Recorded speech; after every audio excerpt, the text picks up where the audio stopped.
Hey everybody! If you're like me, before midlife, you used to be bold, funny, fierce, and full of life. But somewhere in the midlife season, you started blending into the background. You're not a has-been.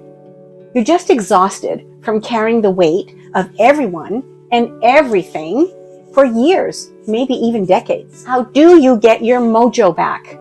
How do you make sense of your life's direction? What Steve Jobs says, you can't connect the dots moving forward, only looking back. And Oprah tells us, you are responsible for your life. These are beautiful words, but honestly, they trigger my anxiety, especially when you get a wake-up call of some sort. I mean, life happens, right? But what if your life feels more like a mess with no clear path forward? No one talks about the everyday real-life challenges that keep us from moving forward.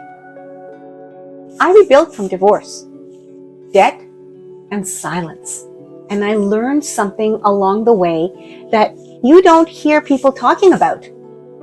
So I'm here to share this is the first real step in your journey. The way forward starts here and now. Hi, I'm Stella. Today, I want to show you how to start connecting the dots and finally believe that it's not too late to begin again. I love Steve Jobs' idea of connecting the dots and making sense when you look back. But let's be real. When you're living with frustration, heartbreak, financial stress, loneliness, or even regrets, what dots is he talking about? Looking at midlife, the rearview mirror sometimes reveals that the ship may have already sailed. What if your life actually zigzagged through grief, through survival, through reinvention, and you still can't see a clear picture to make a decision for the future, for your life going forward? Here's what I believe. You don't need to have a perfect story arc to have a meaningful life. And sometimes those dots, they form a picture, one that still has purpose. So what matters is that you don't let life just happen to you.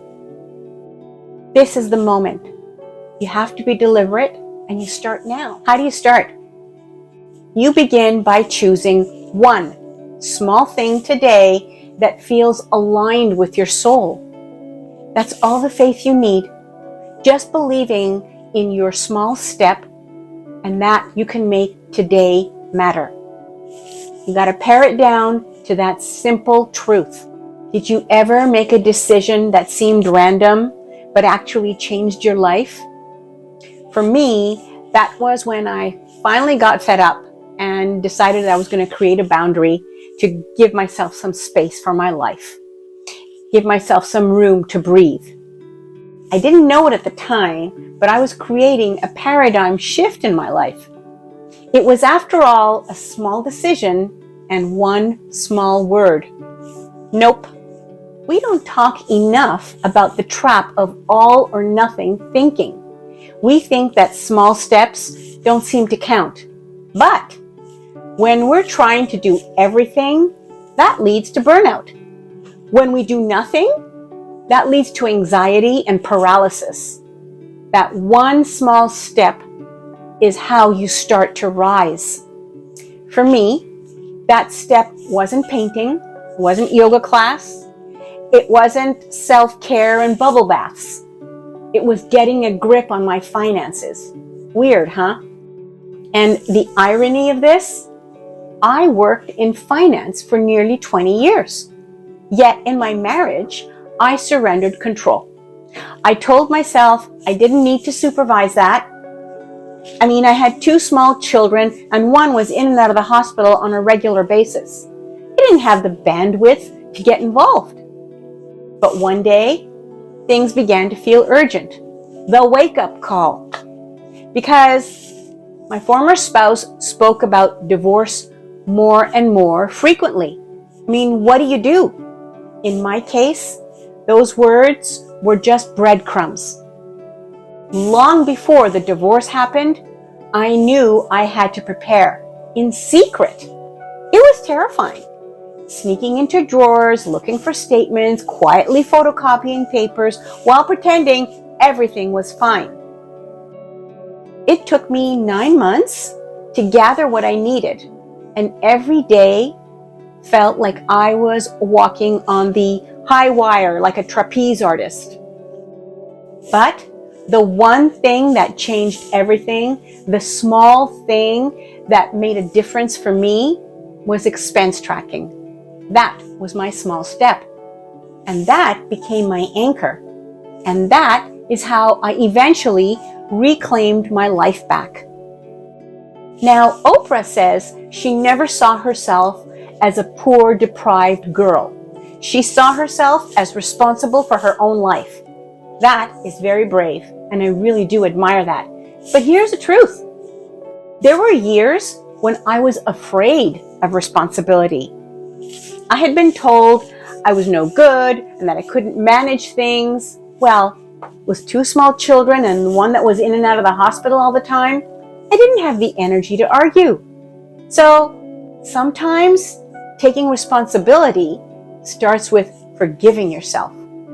Forgiving yourself for not knowing, and forgiving yourself for not realizing that you were giving away your power. This isn't about blame. It's about reclaiming your life. Gently, not perfectly, and at your own pace. And when you're finally ready, oh, watch out. That's when the phoenix rises. For me, it started by tracking my expenses.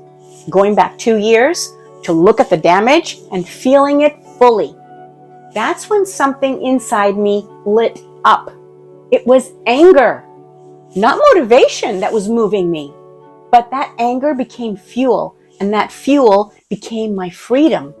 I started with what little I had, and I ended up being more capable than the person that I once depended on.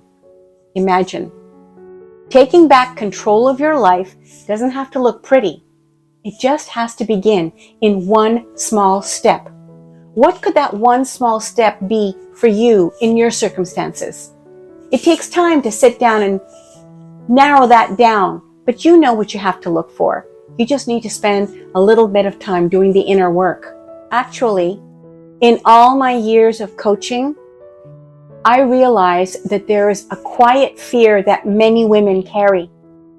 If the dots don't add up, maybe I failed. Maybe I wasted my life.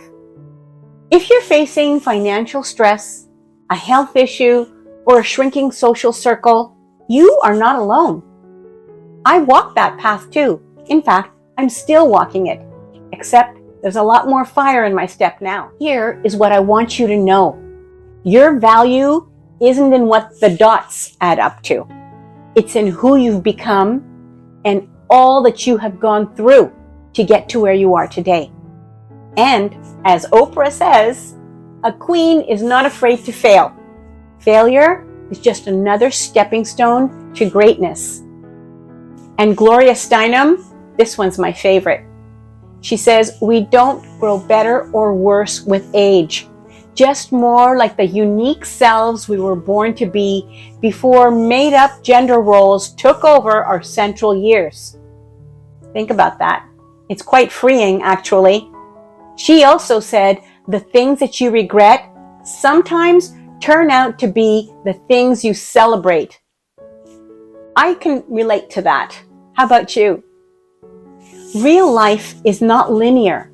We connect the dots not to make sense of it all, but to honor it. I keep saying, you look back, not to lament, but to look at how far you've come. Even the broken pieces, actually, especially the broken pieces of your life, those are important.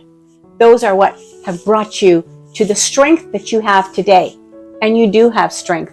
If you've survived that, you have strength. However, to help guide you, I created something called the Life Reinvention Kit. It's a 40-page collection of all the articles, worksheets, and soul-soothing tools that I leaned on after my divorce. Women in the UK and as far as Japan are using it to begin again. It's just $7, $1 for every year that it took me to heal. You can have a free peek inside the link that I put in the description box. Are you looking at your life and wondering, what is the big picture supposed to be?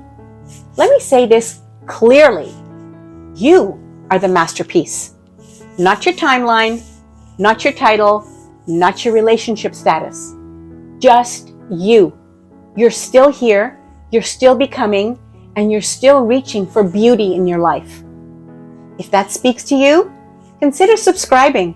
This channel is for women who are starting over, stepping up, and refusing to be written off. And if today's message touched you, check out the watercolor affirmation card I created just for this video. It's a little piece of beauty to remind you the path, your path, is yours, and that is enough. Thank you so much for watching. See you in the next video.